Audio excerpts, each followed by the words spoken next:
It's just like focusing a light on something means only a focus is always a spot. Instead of saying focus,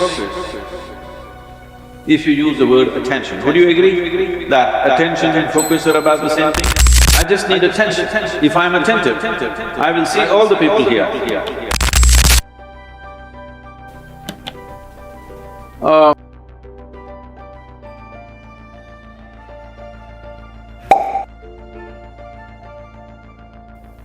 If you use the word attention, would you agree that attention and focus are about the same thing?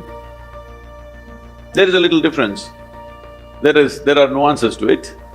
But when you say focus, it's just like focusing a light on something means only a focus is always a spot. Attention can be much more widespread. See, right now, if you have clear vision, I am having problem seeing the young man because you kept him in darkness there in the hall but if the hall was well lit, I don't have to focus myself to see the people who are sitting here. I just need attention. If I'm attentive, I will see all the people here the way they are. But now I get interested in this one young man, then I need focus.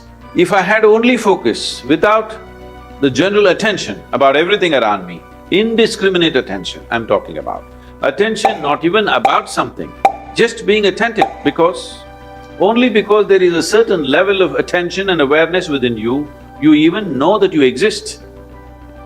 Otherwise, let's say in sleep, in your experience, neither the world exists nor you exist, all that's happened is there is no attention. Because there is no attention, there is no perception of any kind. So first thing is attention, that there is a general grasp of everything. Then there's a particular interest, then we focus it down to that particular interest.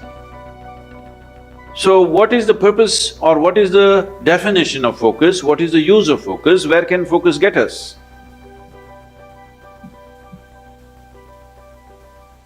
We are focusing on something only because our attention is not keen enough. If our attention was very keen, you would not need to focus on anything.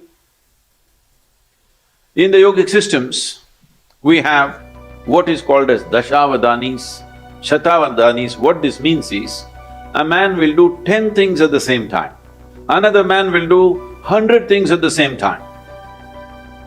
This is, he will articulate a particular musical raga.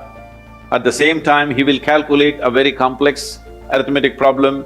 At the same time, he will write poetry. At the same time, like this, he will do 10 things or 100 things. There are people like this. You can either use that to just be a stage performer, or you can just use it in your life. You're an entrepreneur.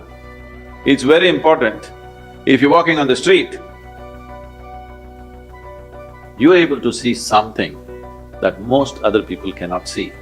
That is when you become a leader, because you are able to see things others are yet to see.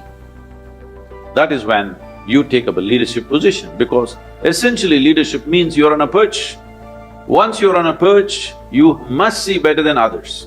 So attention is that dimension which will put you on that perch. If your attention has to be very keen about everything, then you should stop discriminating in terms of, I like this person, I don't like this person, this is good, this is bad, this is nice, this is not nice, this is useful, this is not useful.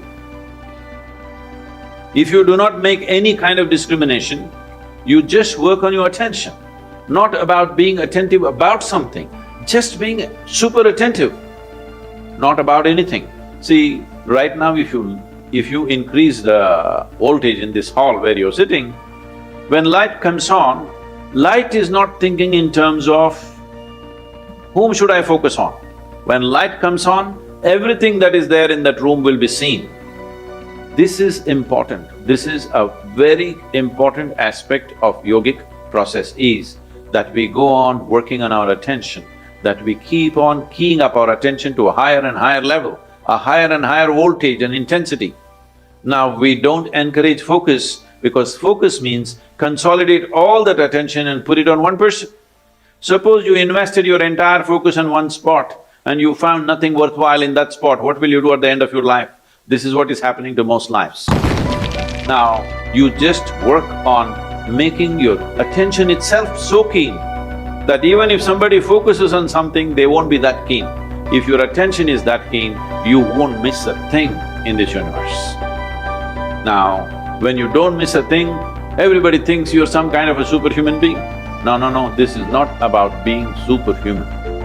This is about realizing being human itself is super. So, if you cultivate your attention, we can give you very dynamic processes through which you can scale up your attention to a higher and higher level.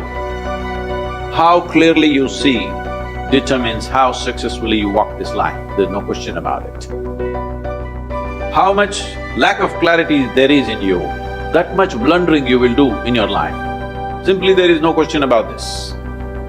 So, if one has to first of all, work towards cultivating this attention, first thing is you stop your sense of discriminatory looking, that you don't look at this person, oh, this is a man, this is a woman, this is a dog, this is that. Simply pay attention without any judgment. If you just pay attention to anything and everything without any judgment, you will see, if you just pay attention to an ant, there are phenomenal things.